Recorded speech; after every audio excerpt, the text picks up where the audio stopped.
Hi, my name is Ahmed, and boy have I got a product for you. That's what I used to do. I used to go to these sales meetings, super energized, super excited, and people used to say, you know what, that's great, but no thanks. This is a mistake a lot of entrepreneurs, a lot of salespeople do.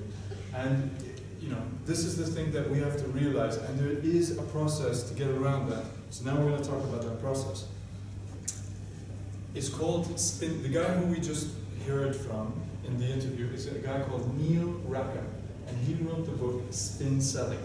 If anyone that you know is selling a professional service or any complex, high-value product in a B2B context, a business-to-business context, this is a fantastic way, a fantastic way to structure a sales meeting. So it starts by asking 4 different types of questions, or the whole process is 4 different types of questions. Situation is the first one. Tell me about your company. How are sales doing? How many people do you have working in your company? Where do you operate? Those are the type of questions to understand the client's situation. So those are the specific questions you can start the conversation with the client about, just to get to know his business. Now there's one caveat here. Situation questions shouldn't be, what's the name of your company? Or stupid things that you can easily find online or in some research before you meet the client. You want to go a little bit deeper in these type of questions, and you want to limit them, and I'll tell you why. To the client, the psychology of it is that situation questions are annoying almost. Somebody's asking me how many people I have. What value does that provide to me to answer that question? Not much. I have 5 people working for me. It doesn't matter too much to the client.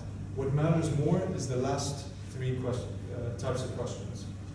So my point is, limit those. Don't ask too many general questions about the business, and do as much research as you can about the business before you go and meet the client. It shows a bit of professionalism too. The problem questions are now the next set of questions that you ask. Tell me about your problems, or tell me about your marketing and sales problems. You mentioned you've got this particular piece of equipment.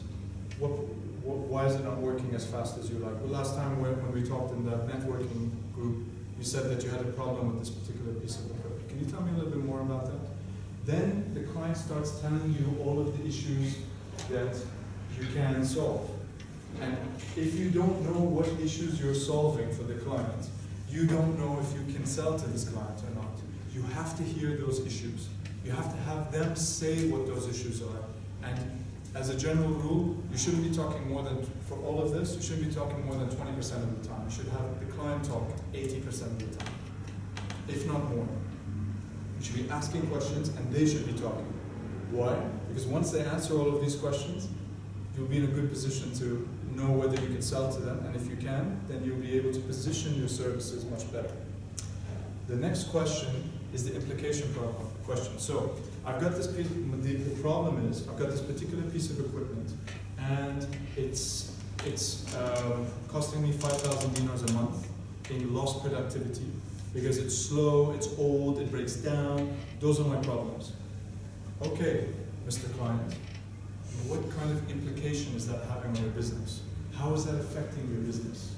And by asking those type of questions, you start hearing, the client starts saying what kind of pain, or explaining the magnitude of the pain that he's having with those particular issues. Why that's important is it makes the client realize in his own mind that this problem is a real problem and I really need to fix it. And I just so happen to be standing in front of, or sitting in front of a guy that could. You know what I mean? So those are important questions to ask. The final one is the need payoff. Okay, you've got this piece of equipment. It's very slow. That's the problem. It's costing you 5,000 dinars a month in lost productivity. That's the implication. What do you need? What do you wish you had? Or how do you wish you could solve this issue? Then you get the client to explain to you what you can solve.